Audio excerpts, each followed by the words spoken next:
Staff I danio. Croeso enfawr I bawb, very warm welcome to you all. Mae'n wych cael cystal cefnogaeth I noson fel hon. It's fantastic to have such a good turnout for what is to be a fascinating hour or so. Obviously, our guest here tonight is Llyr Gruffydd, Assembly member representing North Wales, but with connections down here to Montgomeryshire and responsibility for the environment and rural affairs. Felly, gobeithio gawn ni drafodaeth difyr rhwng Llyr ac Elwyn. Elwyn ydy ymgeisydd ni ar gyfer etholiadau seneddol sydd yn dod I fyny gyda ni yn mis Mai hyd y gwni ar hyn o bryd. Elwyn will be our candidate for the Assembly elections, which are supposed to be happening in May at the moment. You might hear more about that later on. Obviously, the environment and rural affairs are important issues here for us in Montgomeryshire. Ac felly, heb mwy o glebran gyda fi, without more talking from myself, I'll transfer the reins. Trosglwyd ar awena I Llyr ac Elwyn. Diolch yn iawn I chi. Diolch, Bryn. Wel, noswaith dda I chi gyd. Welcome to you all. Croeso arbennig I Llyr.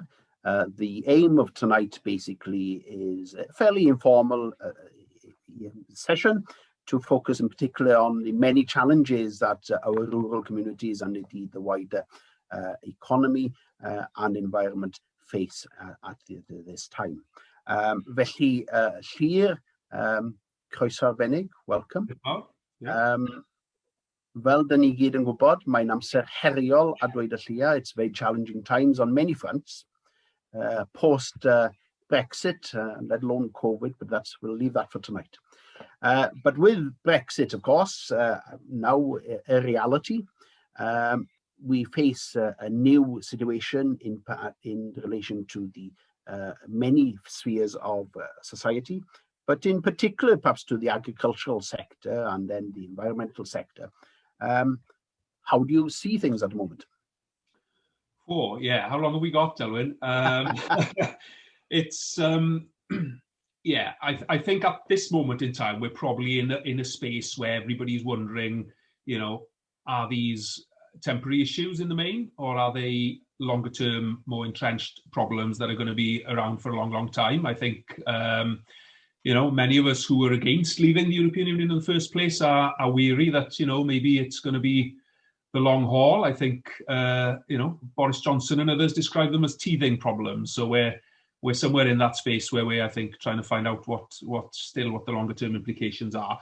What we do know, of course, is that the deal that was brokered is probably the worst of both worlds for us, really, in many respects here in Wales, where, you know, they did manage to come to some special arrangements for Northern Ireland, but not in relation to Wales and Scotland, which I think, you know, is disappointing. We're seeing issues certainly around the ports, where, you know, people have been warning all along about the additional sort of costs, and whilst we've avoided financial tariffs, of course, it's the non-financial tariffs that are the ones now that are sort of hurting us. And it's been estimated that it'll cost us around 8% in terms of Welsh agriculture, which, you know, will make us less competitive, clearly, if that is a feature that we have to live with permanently. The bureaucracy, the increased bureaucracy, again, is another issue. We know about the export health certificates that are needed now to move food from Wales into the EU. I've seen an estimate that we need around 300,000 of those a year, costing £200 each, which, you know, tells you, I think, in one aspect or one respect what the cost might be. We were promised additional money for the NHS, not additional costs to Welsh farmers, but you know, that's where we are, unfortunately. And the danger is that the disruption, of course, means loss of markets, because there are hard-fought markets for our producers out there in the EU. If there's disruption in supply, then clearly they will go elsewhere. and winning those back, I think, will be tough. As somebody who represents North Wales, I'm already seeing, the impact on the Port of Holyhead.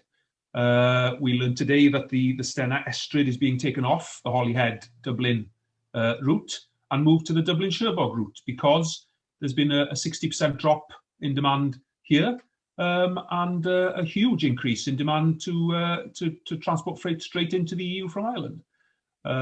So these are the consequences, I think, that some people were warning about, others were sort of brushing aside and dismissing. But as I said, the question, I suppose, is whether these are long-term decisions and impacts, or whether, with time, they might come back. Indeed, and my challenge and Bauer. Indeed. We've seen, of course, in Westminster, the Agri Bill going through recently, and we were very vocal in Powys here opposing that for a whole host of reasons. And it's important to remind people how both Conservative MPs as fodder duly supported it. But the fear of it is, of course, is that the true agenda is to lower standards in terms of welfare, environmental, and a whole host of other standards. What are your views in terms of that? And perhaps that's the danger, but then perhaps if we focus then in relation to the proposed new support package in Wales, and that's still up in the air to a certain extent, what perhaps environmental opportunities exist, or what benefits could derive from it? So both sides. Yes, well, we'll come on to the proposals for Wales in a minute, because I think there's a lot more, that we need to say, I think, about sort of Brexit and the Agri Bill and the Internal Market Bill as well, which is, it's the Internal Market Act, which is effectively an assault on devolution, and we'll come on to that maybe in a minute. But you're right, there is a huge risk now that Welsh farmers, in order to still be able to export into the European Union, will rightly have to retain, the highest of standards in relation to, as you said, animal welfare, public health, and environmental standards. But at the same time, the risk is, as the UK government negotiates new trade deals potentially with the US and other countries, South America, Canada, Australia, New Zealand, they're all, sort of, some have been concluded, others are still in the mix. But the risk is that we will see lower quality, cheap imports coming in and basically pulling the rug under our feet. So on the one hand, we will be compelled to retain standards, because it's over 90% of Welsh exports go into the EU. I think it's between 36 and 40% of Welsh produce, I think, goes in, goes in that direction. So to retain that, albeit with the additional barriers and the additional sort of cost and bureaucracy that I mentioned earlier, to retain that market, we're going to have to retain those standards. But of course, there is the risk then that coming up behind are going to be the cheap imports that are going to be sort of undercutting us. So we are, looking at the perfect storm potentially, and the government refused the opportunity to legislate to make sure that, to guard against that and to make sure that wouldn't happen. And, it doesn't sort of bode well, I think, because if they intend to protect those standards, then why not enshrine it in legislation? It's not difficult, it's not complicated really. But there we are. And I'll just touch on the Internal Market Bill as well, if I could, or the Internal Market Act, because it is an act now. And you may well have come across this, or maybe not. It's legislation, because we're leaving, the single market with common standards across the EU. The UK government feels that we need some sort of framework to offer those same sort of, or some sort of framework across the UK, so that we don't have sort of Wales, Scotland, Northern Ireland and England undercutting each other and trying to sort of compete excessively within the UK market. So it's the internal market of the United Kingdom. There are elements within that severely restrict the powers of the Senedd in Wales. It is going to be challenged by the Welsh government in the court, because they feel that, and we all feel that, it impinges on areas that are devolved and takes those powers away. UK governments say they don't take the powers away, but the fact is, even if they don't take them away, they render them useless. Because the reality is that we could legislate for high standards in certain areas, but if they're acceptable in any other part of the UK, then we have to accept those standards in Wales. Yeah. So, you know, it really does undermine the integrity of devolution and some of the decisions that we make in Wales, potentially in terms of things, you know, well, I mean, one example is taxation. We have tax varying powers in Wales. If we decided to pursue, you know, changes in relation to taxation, if one other country in the UK felt that that gave us an unfair advantage and that it was sort of discriminatory of their sort of situation in their country, then potentially they could stop us from doing that. So it does render the powers of devolution useless in many respects, and that is a real attack on, you know, on the integrity of the referenda that we've had in Wales around devolution, let alone the Brexit referenda. They complain that we don't respect the result. Well, you know, maybe they should respect the results of referenda in Wales when it comes to devolution as well. Of course, that is further reinforced this week with the confirmation, basically, of what we all knew is the sense of direction with the UK Prosperity Fund, which obviously will take over from what Wales benefited in the European regional funds. And the European regional funds were there for a purpose, of course, to support places like South Wales and West Wales and big part of North Wales, to make up for the disparity of wealth within the European Union. And the challenge, of course, with it now being controlled directly with this new fund from Westminster is, will we see that same support going to those communities in the future? I very much doubt it. And that's not good news. And when you think about things like leader programs and other initiatives which are promoted, rural diversification, innovation, about arloesi, ychwanegu gwerth, arbrofi, efo pethau newydd, whole range of aspects, I fear a lot of third sector in particular will be particularly hit in due course. Yeah, can I pick up on the funding, because you're right. I think the UK government announced, I think £220 million across the whole of the UK for the Shared Prosperity Fund, for piloting some schemes. Now, of course, the Welsh share of that is what, 11 million, 5%? Yeah, if you sort of think of it on a population basis, well, you compare that to the money that we've had through the European structural funds, hundreds of millions of pounds over the years, you know, so it doesn't bear comparing really. And also, of course, the UK government seemed content or intent on deciding how that money is being spent in Wales. So immediately you take away any coherence in terms of economic development in Wales and you know, the development of communities and all of those areas that had evolved and previously the way that the Welsh government would have chosen to put that money to, you know, to use in Wales for best effect. So there are big questions around that. But of course we saw, didn't we, with the spending review by the UK government just before Christmas, the way in which they're reneging on promises made, because the promise was, of course, not a penny less. You know, we won't be a penny worse off if we leave the European Union. And the UK government, or the Conservative Party, in its manifesto just over 12 months ago in the UK general election, pledged that we would not lose out at all, that they would replace all European funding for agriculture in Wales. 12 months later, of course, we find that the spending review gave us £132 million less than we would have received were we still part of the European Union. So immediately a broken promise. That doesn't bode well, as I say, for any future sort of funding that needs replacing, which previously came from the European Union. And, you know, there's been a bit of a ding-dong, really, between the UK government, the Welsh government, and others as to whether this money for farming has been cut. Well, we know, you know, that the funding has been cut. The Welsh government says so. Okay, you wouldn't expect them to say anything different, maybe. The Scottish government says so. The Northern Ireland Executive says so. The National Farmers Union says so. Farmers Union of Wales says so. So, you know, the Tories are in a very lonely place at the moment. And it was very interesting, and I got it, I'll dig it out here, in a letter that we received, and I chair the Finance Committee in the Senedd, and in a letter that we received explaining how, you know, how these figures were arrived at and how it isn't a cut.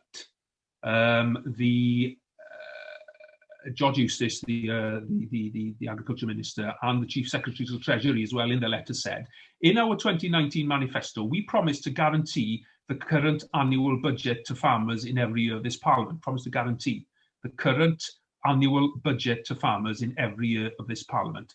This is not the same as replacing EU funding. So you can see already they're sort of squirming out of what they said or what they didn't say. And it, you know, it really doesn't reflect well. But the reality is, of course, that the budget to Welsh agriculture next year is £137 million down on where it should be. Now, that means that in order to retain that level of funding, Welsh Government will have to find it from somewhere else, which, you know, in these difficult times is a near impossible task, I'd suggest. But what's been even more disappointing, really, is that the Welsh Government has said that that money will have to be found from within the rural development budget. So, you know, rural communities are being punished, basically, because of this. I would have hoped that the Welsh Government would have found it from central coffers somewhere, but they've chosen not to do that. Now, what they've done effectively, what they decided to do is to replace the money with the money that was left over, which was going to be spent on rural development over the next 3 years to plug that hole.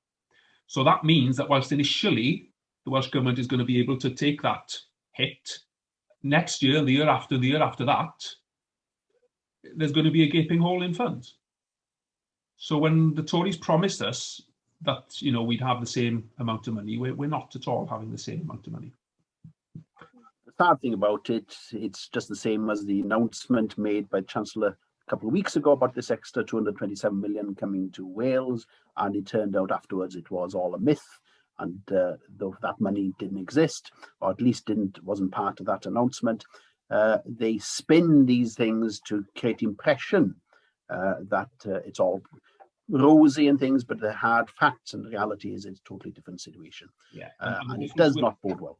And the difference with that is they were forced to apologise. Yes. With other examples, they're just getting away with murder, which you know, isn't great. Can I just point as well to, I mean, there's a question here for Welsh Government as well, and I don't want to get too technical, and I've got to refer to my notes here. But I mean, there are two pillars for those who might not be sort of au fait with agricultural funding. Pillar one is the money that comes and that goes out directly to farmers in a direct payment, the basic payment. Pillar two then is for broader rural development work. It funds leader groups and a lot of the RDP projects, the agri-environment schemes, those kinds of things. Now, as part of the RDP element, there has to be a degree of domestic co-financing, match funding in effect. So the Welsh Government every year needs to stump up funding to unlock or to maximise the money coming from the EU previously, now from the UK government, of course, potentially. But it is interesting because we have a situation where the current RDP programme, which runs from 2014 to 2020, but the Welsh Government has another 3 years to get that money out the door, right? There's a huge under-commitment in relation to domestic co-financing. Over £100 million left to be committed by the Welsh Government from its own coffers to cover the release of those other funds. So, you know, I don't know what's happening there. You know, whether that suggests that they're not going to be able to shift all the RDP money, meaning that they don't then have to shift or stump up as much match funding. But also, concerningly, for the next, what would have been the next RDP period from 2021 to 2027, if you take on a like-for-like basis, and everybody was saying, you know, not a penny less, then they should be setting aside £40 million a year for co-financing. In next year's budget, they've allocated £4.2 million.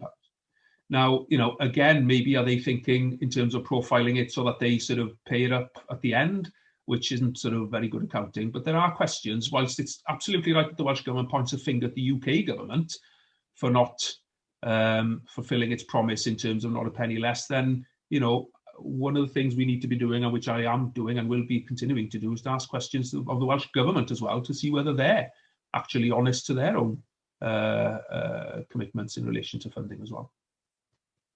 Huge challenges for all those involved in rural development, therefore.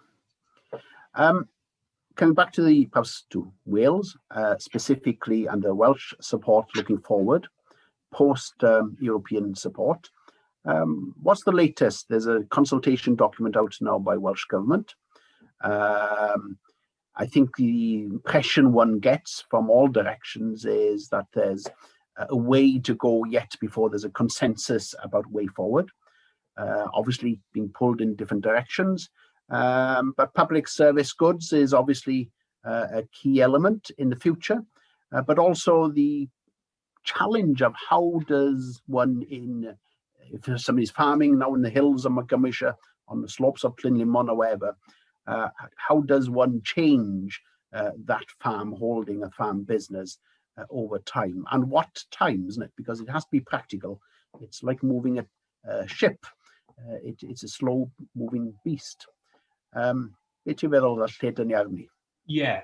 Wel, bydd nifer ond chi'n cofio, mae yna lawer o'n gynghori wedi bod, of course. There has been a lot of consultation.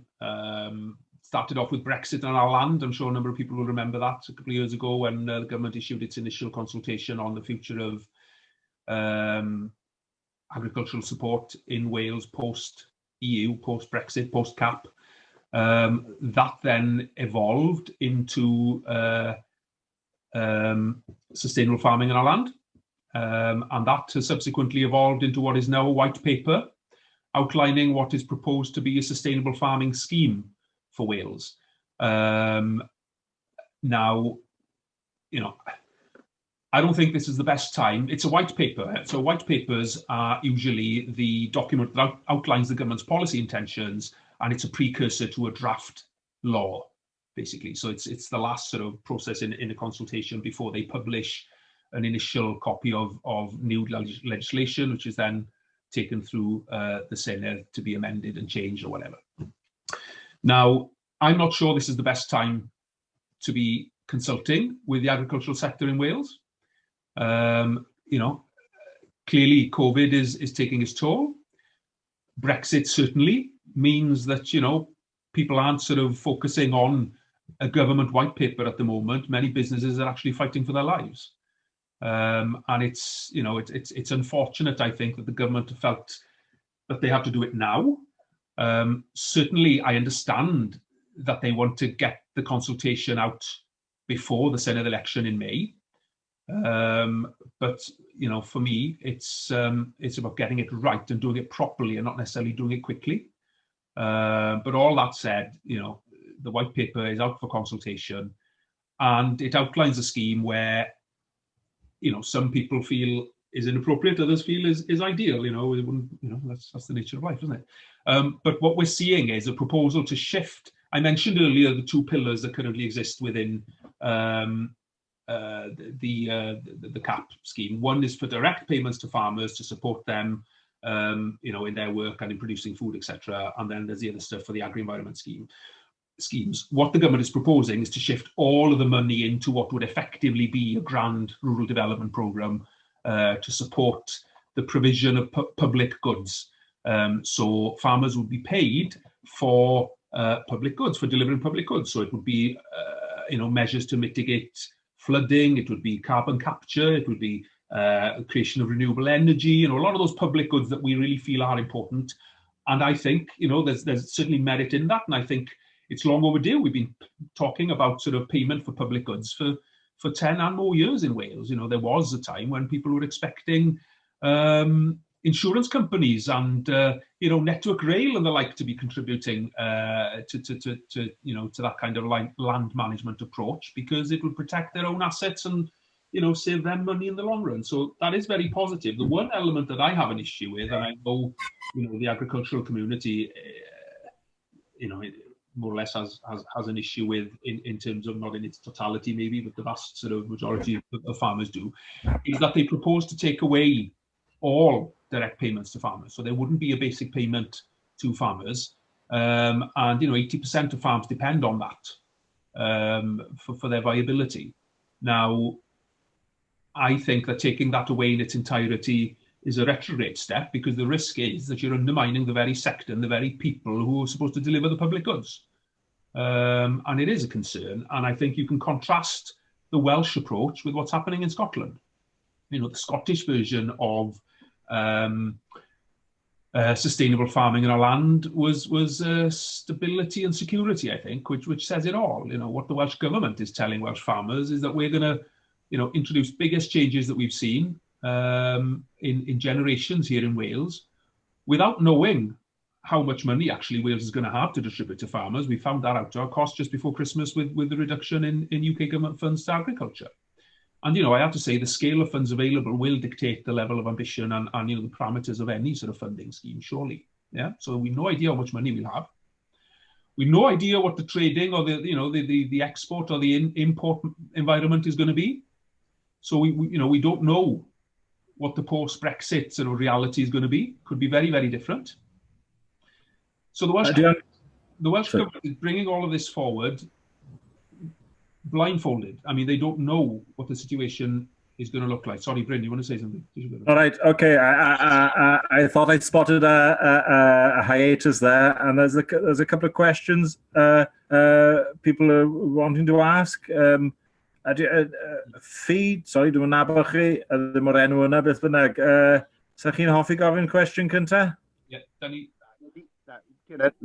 Gofyn y cwestiwn.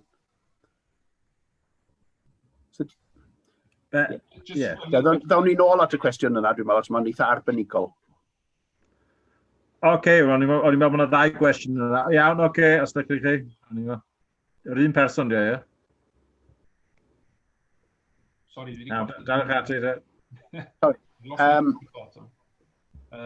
sustainable farming in our land, yeah, okay. Yeah. So it's about retaining a basic payment for me. But we can do that, and we can move to the model of supporting the payment for public goods. I'd rather a hybrid scheme, if you like, which offers, you know, a stability payment is what the farming is call it, to farmers, because it's the only security, it's the only certainty that they have, which gives them confidence to invest in their business and you know, to look forward, really. So that's an important element. Without that, there is a risk that, you know, you introduce too much instability. And of course, food is not a public good, according to the Welsh Government's definition, because they say there's an existing market for food. And I understand the rationale, but if you're taking away direct payments to farmers, then you are gifting supermarkets even more power over farmers in Wales and elsewhere. And you know, that can't be right. You know, we have 4 supermarkets controlling 75% of the whole food market in Wales, in the UK. You know, that's not healthy. And if you take away a basic payment to farmers, then you are giving them even more unbridled power over the sector, because the farmers will be even more at their whim, if you like. And I don't feel that that's right. So battle lines are drawn on that, and of course we have an election before any legislation is brought forward. So you know, people can make their own minds up, really. Llyr, there was an interesting article last week, because obviously diversification will be a key aspect. There's a heavy emphasis on a trend in Powys, from what I can see at the moment. There's chicken sheds galore on one aspect. There's about 140 units being approved throughout Powys in the last few years. And the other one, there's lots of emphasis on tourism, be it chalets or pods or caravan sites, etc. Both have challenges, but there is another aspect, which is, and I see Gary with us tonight, which does have an opportunity, which is growing more crops. You know, years ago, you would have had crops in Vale Glamorgan, Pembrokeshire, and perhaps Llyn and Anglesey, but that has gone downhill in recent years. What are the opportunities perhaps to correct that and turn the tide on that tradition? Well, we need to. I mean, it's, you know, it's an opportunity, but I think it's a necessity as well. You know, there's too much monoculture in terms of agriculture in Wales. I think we need to move to a more mixed sort of farming models, and we need the systems to encourage that. And I think horticulture has a huge role to play in that respect. I think it's only 0.1% of Welsh land at the moment is horticultural land. You know, that needs to be ramped up if we're serious about, you know, food security, but healthier diets as well, you know, for everyone. Then clearly, you know, there's a long way to go. I think we need to look at developing stronger local supply chains. You know, I think the public sector and public sector procurement has a big role to play on this. You know, why should our schools not be sourcing more local produce, particularly vegetables? I mean, we need to increase the amount of portions of vegetable that children have in their school meals. There's so much more that can be done. We actually put forward a motion to the Senedd just before Christmas on this, but it comes back, I think, to the wider vision around food in Wales, because the Welsh Government has a plethora of strategies, of action plans, of policies in relation to food. But of course, they all exist in their own silo. It's either public health and it's obesity and it's 5 portions a day or whatever, or it's in relation to climate change, biodiversity, land management, which are all very valid, or it's in relation to policies around procurement, etc., and other things. But they never converge. They never come together. At what point do these all come together to articulate what our wider and longer term aspiration is for food in Wales? And one suggestion that has been made, and it's one that we were promoting in our debate and our motion to the Senedd before Christmas, is for a commission to be set up to bring all of these strands together and to help the government really mould it into a coherent approach, because at the moment it isn't there, and it needs to be, clearly. Yeah. We've got a couple of questions here, so and welcome to all questions. Jill is asking, does Plaid have dialogue with the SNP in terms of lobbying UK government on some of these issues and sharing good practice in developing payment schemes supporting delivery of public goods? Ooh, not as much as we should. I'm sure it happens at Westminster, because obviously you have MPs from both parties there, and they do sort of cooperate quite closely and work closely on a number of fronts.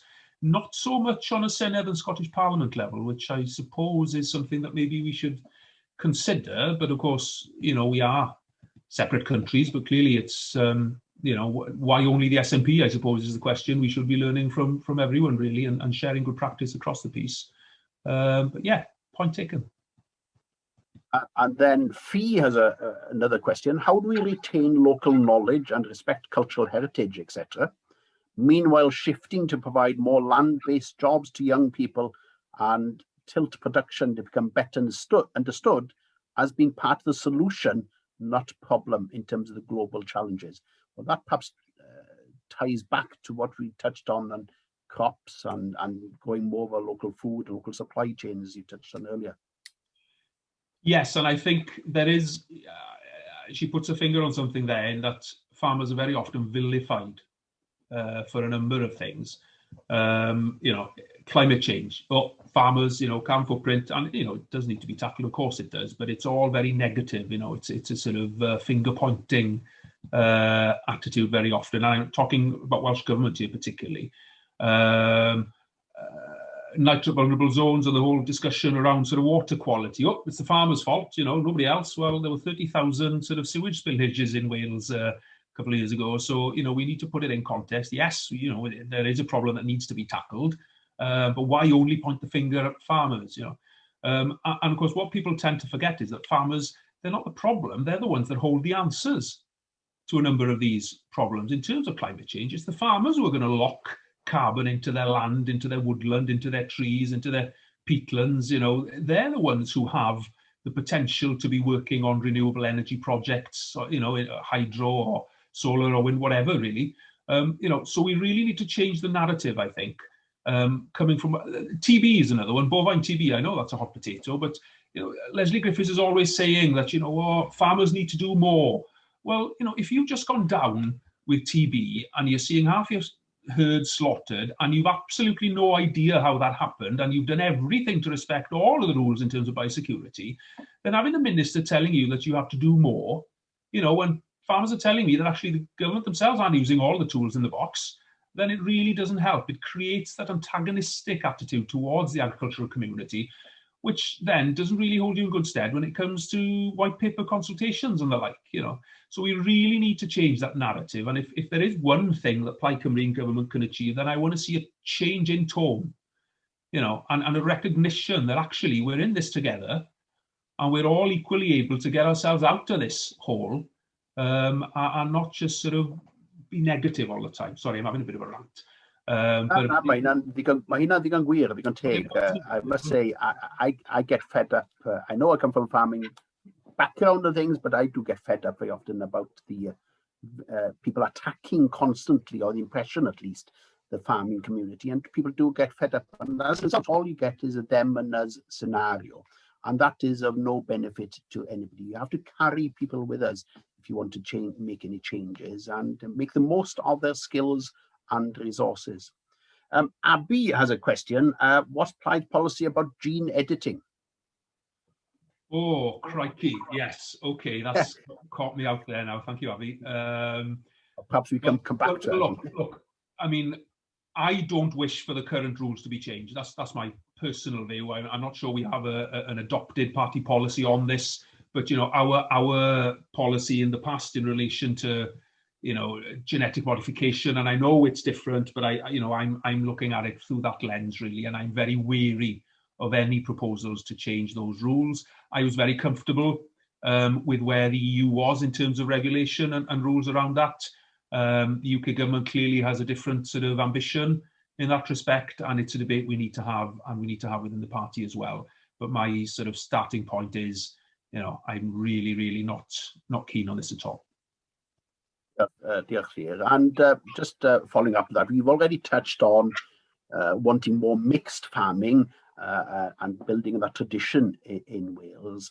Andy touches on that the Food Farming and Countryside Commission's recent report, Farming for Change, and a mapping a route for 2030 has a number of recommendations. Will Plaid be considering incorporating many of those recommendations into its manifesto? Yes, and a number of those were reflected in the debate that we had before Christmas. Sadly, Labour and the Tories voted against our motion, but hey, you know, let the electors decide in May. Yeah. Okay. Diolch ti. Keep questions coming if you've got any issues in particular. Un o'r pethau dwi'n ymwybodol iawn yn o'n ddiweddar ydy pethau fel gwlan a prisau isel gwlan, wrth gwrs, a'r economi ehangach yn y Gymru wledig. I'm well aware, many of you will be also, about the low prices of wool. There's a great deal of publicity about that. And to me, it's a symptom very often of an agricultural product being used as an international commodity. And you're going dependent on what the Chinese purchasing policy is, or what the strength of the New Zealand dollar, whereas we're missing an opportunity to add value nearer home and making the most of it as a material.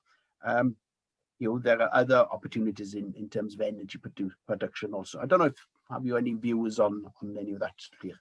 Well, you're absolutely right, and I know that you've been a big advocate, you know, of for the government doing more and others doing more to increase the value of wool. We've called on the UK and the Welsh governments when it comes to house building schemes and retrofitting schemes as well to use Welsh wool for insulation. You know, it's a wonderful product. It has it's very good for sound insulation as well, apparently. So you know, it ticks a number of boxes, obviously, in terms of that role. Carpets as well. You know, there's plenty more that could be done. But you know, it just reminds us again how little processing capacity we have in Wales across the board. You know, I mean, it's not just sort of, is it 60% of Welsh milk is taken out of Wales, you know, to be processed, and much of that comes back in sort of, you know, in cheeses and butters and all sorts. And, you know, we're still an extractive economy, aren't we, in Wales, you know, where the value is taken away. So we miss out on that added value. Likewise with meat processing as well, you know, we're seeing the loss of small abattoirs, particularly, coming back to the point about sort of local supply chains and the like. You know, it's, again, you know, too much is being taken away from us to be processed, and then the value coming back. And I think all of the Welsh wool is taken out of Wales, isn't it, to Dewsbury, eventually. It all, yes. Well, it's part of the British Wool Marketing Board. So, of course, we've lost now the grading mill in Porthmadog. Yeah. You've got a storage facility in Dinas. I remember that being a grading mill. Newtown is actually the biggest grading mill there is in the UK. But, you know, headquarters in Bradford, they have online auctions, and obviously the bulk of it goes to China. Welsh wool, about 80% of it goes to make carpets. So obviously the housing market and actually cruise ships are quite an important market apparently for such carpets. But that's another story. But personally, what I would like to see, and we have a motion in front of Powys County Council, Bryn and myself, in the next meeting, is for the equivalent of RONS, a Wool Research Organisation New Zealand, to be established in Wales. Now, New Zealand very often are way ahead of us in many ways, including with a progressive government, but that's another story. But there, RONS is used as a catalyst, really, to create innovation, to add value, to encourage new enterprises to happen, using wool as a raw material. And I think it's, bearing in mind the grading mill in Newtown, the rich history you have in places like Newtown and the surrounding communities with wool as a resource, it would make sense to establish such a facility there, working with perhaps IBERS and the new facilities in Aberystwyth University. We have wool insulation. You can purchase it at Thermofleece or Cozy Wool. I was involved with developing that product about 15 years ago. There is a problem in the sense it's more expensive than man-made materials like rock wool, but the reality is those products like rock wool don't have the true cost of the environmental production in them. If they were taxed for the carbon usage, for instance, the wool would come much more beneficial in cost terms. That's one of the ideas. You touched on red meat and beef in particular. We've got a classic case again in mid Wales. All the beef production between Ceredigion and Powys, yet the only slaughterhouse in Llandinam, which used to process beef, has closed that production line. So all beef now have to be transported either to St Merryns in Merthyr or to ABP in Shrewsbury. So you lose all that local connection, local processing, adding value, etc. And that's another classic case of where we should be learning from other European countries, I think. Yeah, and that that adding value is absolutely key across across all sectors really. And as you say, losing the abattoirs, it comes back to the point earlier about more sustainable food system, a wider food system in Wales. And I'm looking, for example, to public procurement as well, to be making a much stronger contribution to retaining, strengthening and developing some of these networks really, because people used to say, oh, the EU wouldn't allow you, because of EU procurement rules. Well, that was stretching the truth, to be honest, because other countries have procuring levels of over 90% from within their own country, whereas you look at some of the contracts, in Wales to provide sort of school dinners and the like, and they're from, the other side of the UK very often. So that isn't good enough. And what we do know, I think a few years ago, only about less than half of the value of public procurement in Wales was sourced from outside of Wales. So goods and services being procured from outside of Wales. Yeah, and it's £6 billion worth every year of procurement, okay, by the public sector in Wales. I think that's increased now to, is it the high 50s, I think, or maybe just over 60% as well, which is positive. But we really need to be aiming for 70, 80%. And that's important because for every 1% you retain in Wales, that equates apparently to 2,000 jobs in the Welsh economy. So if we increased the sourcing of public procurement within Wales by 10%, that's 20,000 jobs in the Welsh economy. And you're not spending an additional extra penny, you're just spending the money that you're already spending in a different way. Yeah? So when it comes to Welsh wool, when it comes to processing milk, processing meat, adding value, producing our sort of end product, then that's what we're talking about here really. And if we can open the markets in terms of the public sector, hospitals, schools in Wales, to those more localised supply chains, then all the better for it, because I very often compare a local economy to a leaking bucket. You have the big sort of multinationals, the supermarkets, and they're all like holes in the bucket with the value and the local wealth sort of flowing out to the local community. We need to be plugging as many of those holes as we can within the local economy, and public procurement is one big hole at the moment which needs to be plugged.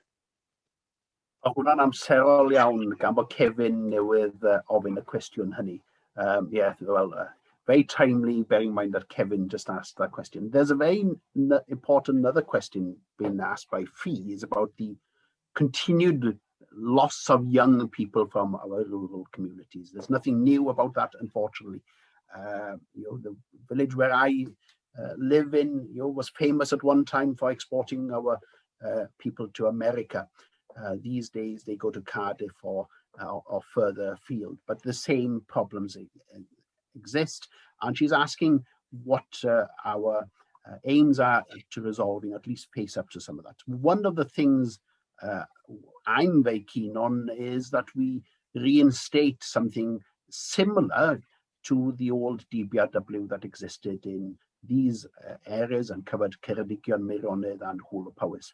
The Development Board for Rural Wales was very active, did a lot of good work in this area, and I think it's been crystal clear to me that we need something to emulate and learn lessons, or at least some of the activities they did to move forward. And I think that is fundamental for moving forward with sustainable communities in the future. Dwi'n bod os gen ti nhw sylwadau mewn perthynas hynny? Ie, dwi'n cytuno gyda hynny. Dwi'n meddwl hynny, tai a gwaith iachub yr iaith oedd yr hen slogan sydd dal yn berthnasol heddi. There was an old slogan, tai a gwaith iachub yr iaith, which translated means it's homes and work that will save the language. So we need to provide people with affordable housing. And people need employment opportunities and good jobs as well, not sort of low-paid jobs, clearly, to retain those people in our communities.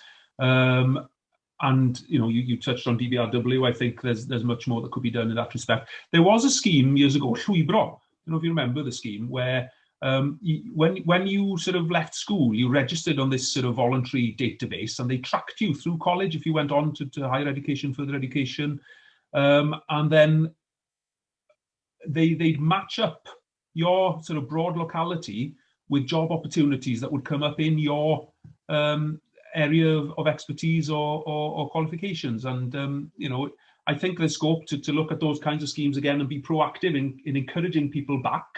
But of course, we want to retain people as well. But I think it is important. A lot of people will want to leave their communities, will want to sort of spread their wings, but we have to make sure that the opportunity is there for them to come back as well.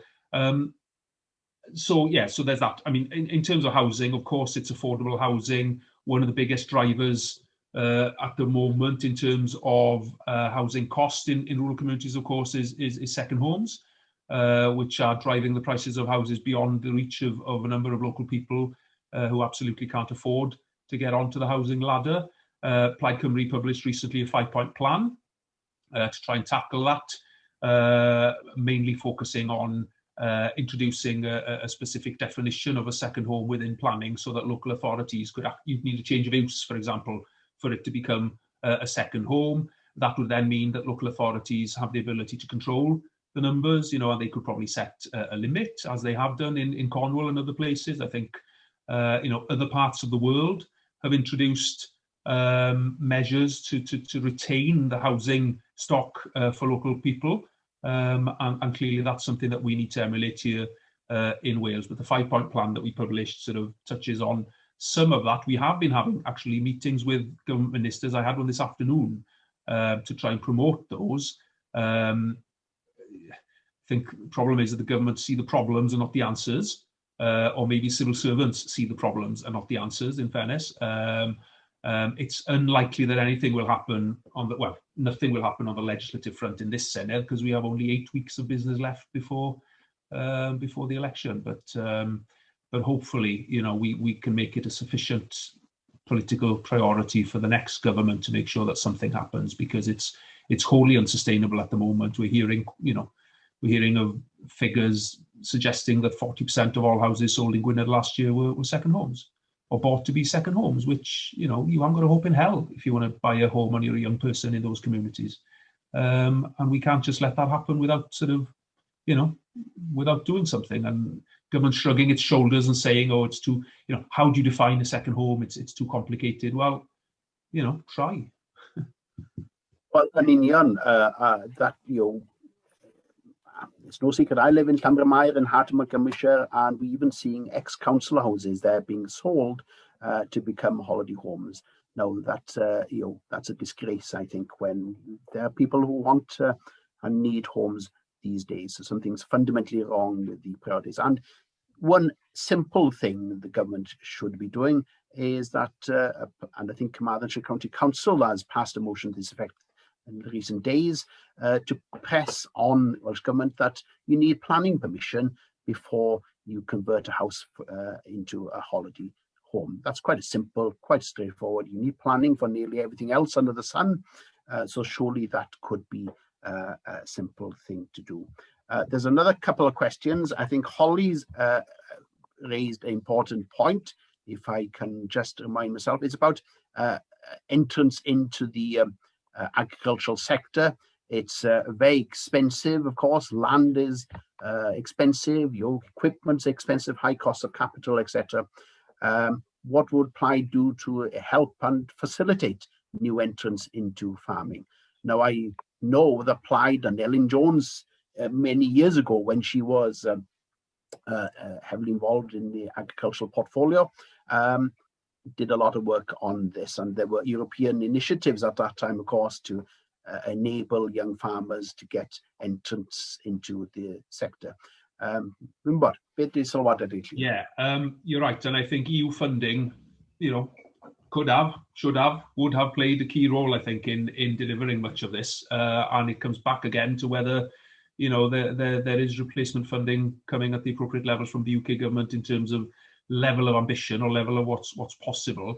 I've consistently over the last 10 years since being elected, actually, complained to the government, because unfortunately when you're in opposition, that's very often all you can do, that local authorities are selling off council farms.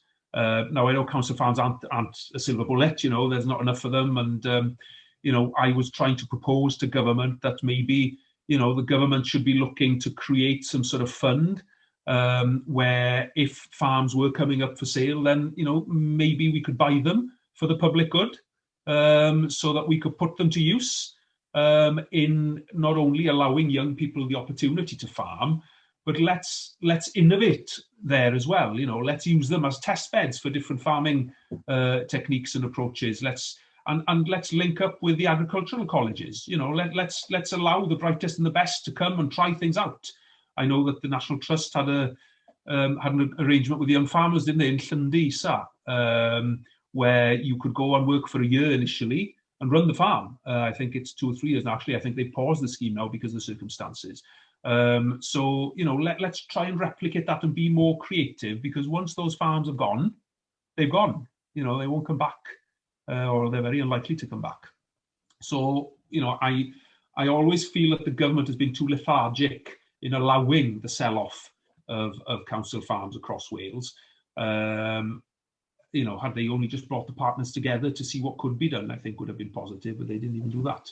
And then, of course, you've got the whole sort of agenda around shared farming, and we know there are people who want to retire who don't have successors. We know there are people out there who are looking for farms. There are projects and schemes that are trying to encourage a little bit of this, a little bit of that, but it's not comprehensive, and it's not maybe taking off as some people might have hoped it would. So we probably need to look again at how that's working. But again, I recognise that the opportunities aren't there very often. It's not just farms either, I might add, because I know in terms of horticulture, there are a lot of elderly people in Wales with large gardens that the local community could certainly make use of, and that then brings an opportunity for young families, children. Let's reconnect people with the land even at that scale. There's so much more that could be done, which unfortunately just isn't happening. Mae'n sylw gan Aled. What can the brand Wales approach progress, or how can the rural economy, and how do we maximise its value? Well, branding, of course, is a key thing. With the days of WDA, we had a very prominent food brand in Wales, in the international trade exhibitions, etc. But that has sadly gone out of sight to a large extent, I feel, in recent years. And the other fear is with the UK approach now, and with the bill that went through recently, is that attempts will be to diminish Welsh branding of food and drink products. I don't know, what do you think of that? Yeah, the value that the sustainable brand Wales has in terms of its food, I think, is huge. It's certainly a recognised brand within Europe, less so maybe, you know, further afield. And that brings me back, I think, to where we started with Brexit a little bit, because the EU, I think, recognises, you know, the Welsh brand. It represents, you know, a clean, green environment. You know, it's sustainable production. It's the heritage and the landscape, you know, that gives it that colour in terms of the brand, and that is recognised. That isn't the case if we're looking to export to Japan and the US and you know, other parts of the world. It isn't quite as effective. So I think it is an important brand, and we lose that brand value at our peril, because I think there is a real opportunity for us in Wales to promote ourselves as, you know, the best of the best in terms of quality and in terms of sustainability. We know Hybiki Cymru published a report written by Bangor University just before Christmas, was it last month? You know, we have a much lower carbon footprint than the global averages. I think it's a third. Still too high, you know, of course it is. But, you know, in comparison, if you are a meat eater and a climate conscious meat eater, then you need to be eating meat from Wales. So there's a message there that we should be promoting, I think. So, you know, certainly it's a brand that does add value to us, and it needs to be protected. It needs to be promoted. So yeah, I think it's building on that, really, isn't it? And trying to extend it. And sometimes, you know, if we are accessing markets further afield, and I'm thinking of Asia particularly, then it may be that we have to piggyback on the UK, you know, the Great Britain, Britain is Great brand. But let's do that mindful of the fact that we want to grow an understanding of what Welsh produce and the Welsh brand represents as well, you know, because if it's an in to that market, then let's jump on that bandwagon until we get there. Yeah, and as you say, the report by Bangor University is showing the comparison between Wales and meat produced here compared to other places like Latin America and the United States, for instance, is very, very important documentation. Oes yna unrhyw gwestiynau eraill? Any other questions? Aled reminds us, I said a third of global averages, some farms were a fifth. Even better. I'm well aware of Bryn.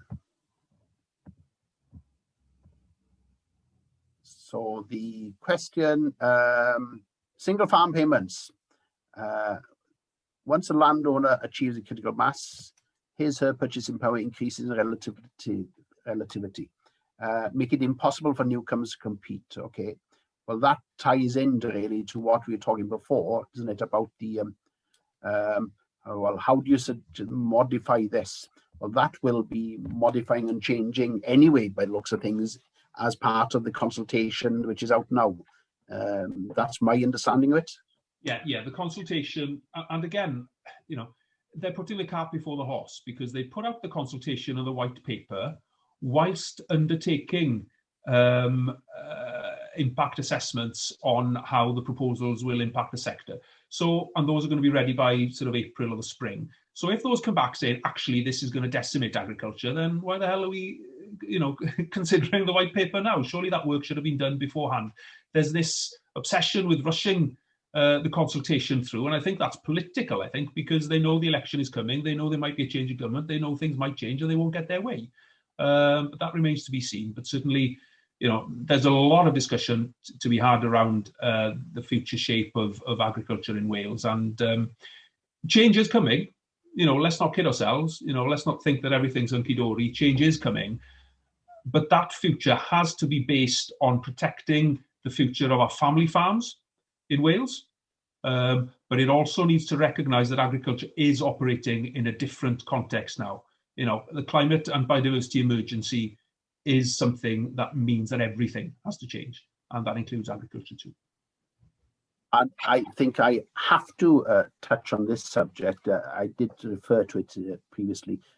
The intensification of poultry units and things. It is an issue which many people do feel concerned about for different reasons, of course. But on the other side, we still import eggs and poultry products, from what I understand, from throughout the world.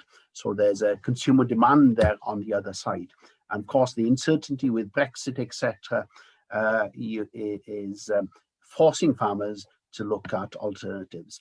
My take on it is that one of the biggest concerns, of course, is the feed is imported, soya from Brazil and the Amazon basin, and as well as the methane outputs on the other side. My take on it, we should be focusing on growing high protein crops within Wales or within the UK to feed the livestock rather than importing soya. I understand Pwll Peirian did work on oats, growing oats, and anybody knows Pwll Peirian high on the slopes of Plynlimon very successfully a few years ago, which could be utilised as one crop growing on farms in mid Wales.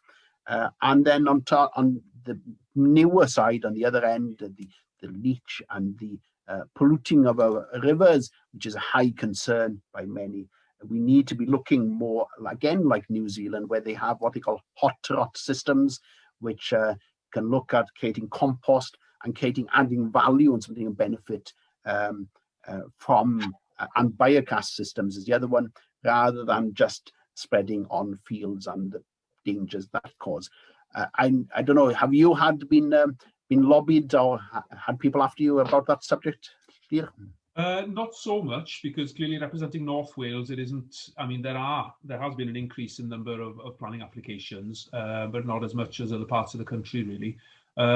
Yeah, I think we need to look at sort of it's the accumulation, isn't it, really, in certain areas where you see the numbers, you know, getting to a point where maybe you do have to question, you know, the sustainability of the situation. But anything you can do to mitigate those impacts environmentally, that's fine. But ultimately, I think we're going to get to a point where it just can't carry on, and we're not far off there, in my view.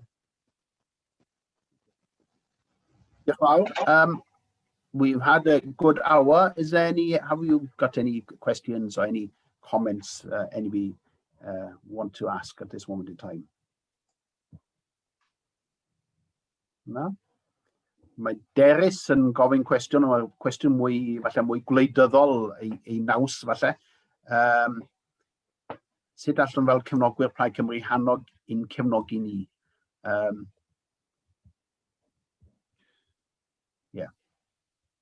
Yeah. Well, yeah. She's asking really how Plaid Cymru can support farmers and make sure their voice is heard. Well, clearly that's part of my job, and it's something that we do. But in order to be successful, you need a government that's listening as well. So it doesn't always work out the way we would like. But clearly, with the elections coming, I think, you know, all of the parties will be articulating their manifestos. We'll be no different in that respect. And as I said earlier, you know, we need a much more positive narrative around agriculture, particularly.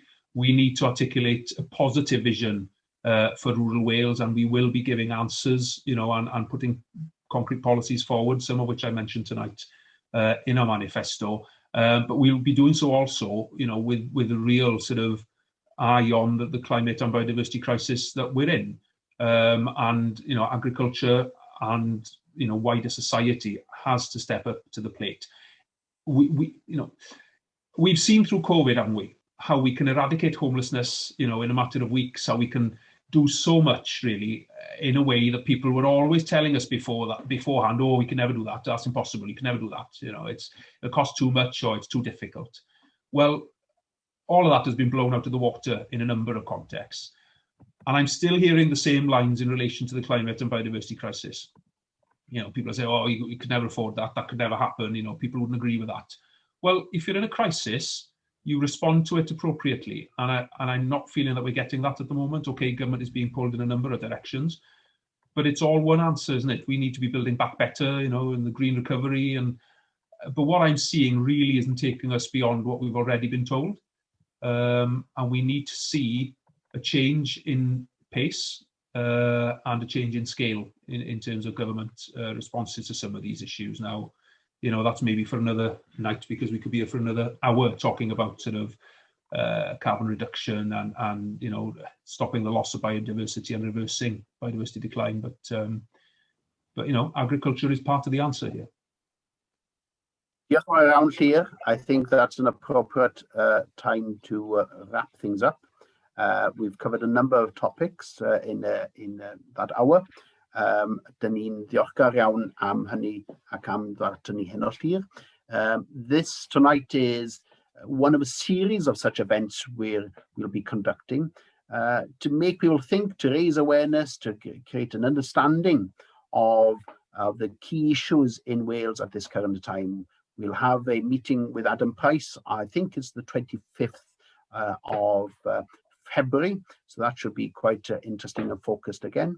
But also I think it's worth mentioning a meeting that people in Montgomery will be having on the 10th of February, which I'll be grilled about the constitutional situation in Wales, independence, the federalism, etc., all those elements.